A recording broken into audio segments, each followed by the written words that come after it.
Chapeuzinho Amarelo. Era Chapeuzinho Amarelo, amarelada de medo. Tinha medo de tudo aquela Chapeuzinho. Já não ria, em festa não aparecia, não subia escada e nem descia.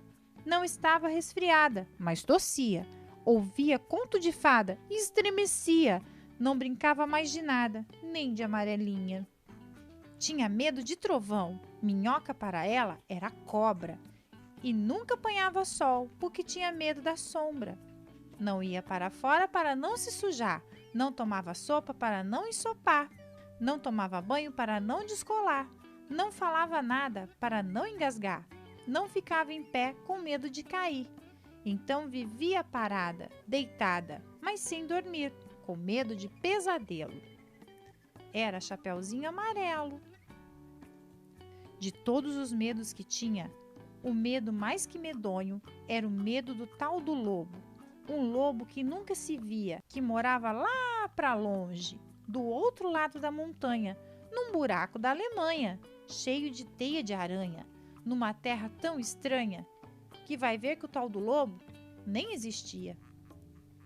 Mesmo assim, a Chapeuzinho tinha cada vez mais medo do medo do medo do medo de um dia encontrar um lobo que não existia.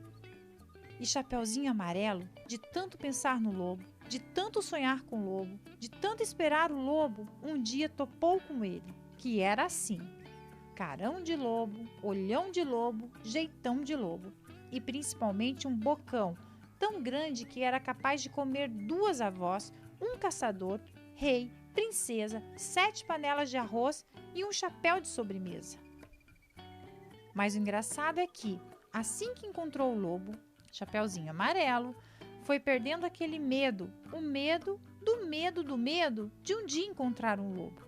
Foi passando aquele medo, do medo que tinha do lobo. Foi ficando só com um pouco de medo daquele lobo. Depois acabou o medo e ela ficou só com o lobo. O lobo ficou chateado de ver aquela menina olhando para a cara dele, só que sem o medo dele. Ficou mesmo envergonhado, triste, murcho e branco azedo, porque um lobo tirado do medo é um arremedo de lobo. É feito um lobo sem pelo, um lobo pelado. O lobo ficou chateado.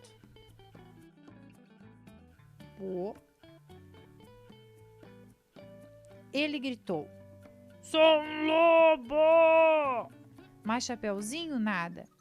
E ele gritou: "Sou um lobo!" Chapeuzinho deu risada. E ele berrou: "Eu sou um lobo!" Chapeuzinho, já meio enjoada, com vontade de brincar de outra coisa.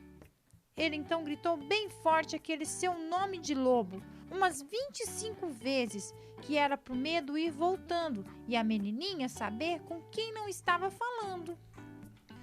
Lobo, lobo, lobo, lobo, lobo, lobo, lobo, lobo, lobo, lobo, lobo. Aí, Chapeuzinho encheu e disse: "Para assim, agora já, do jeito que você tá." E o lobo, parado assim, do jeito que o lobo estava, já não era mais um lobo.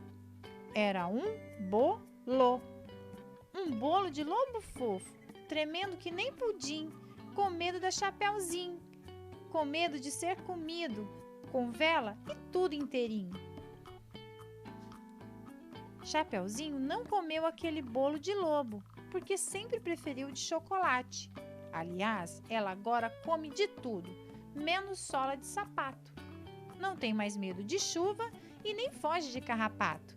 Cai, levanta, se machuca, vai à praia, entra no mato, trepa na árvore, rouba a fruta. Depois joga a amarelinha com o primo da vizinha, a filha do jornaleiro e a sobrinha da madrinha, o neto do sapateiro. Mesmo quando está sozinha, inventa uma brincadeira e transforma em companheiro cada medo que ela tinha. O raio virou o raio. Barata é tabará. A bruxa virou chabru e o diabo é bodiá. Outros companheiros da Chapeuzinho Amarelo: o gandrá, a Jacoru, o Barontu e o Pão Bichopa e todos os Tronsmons.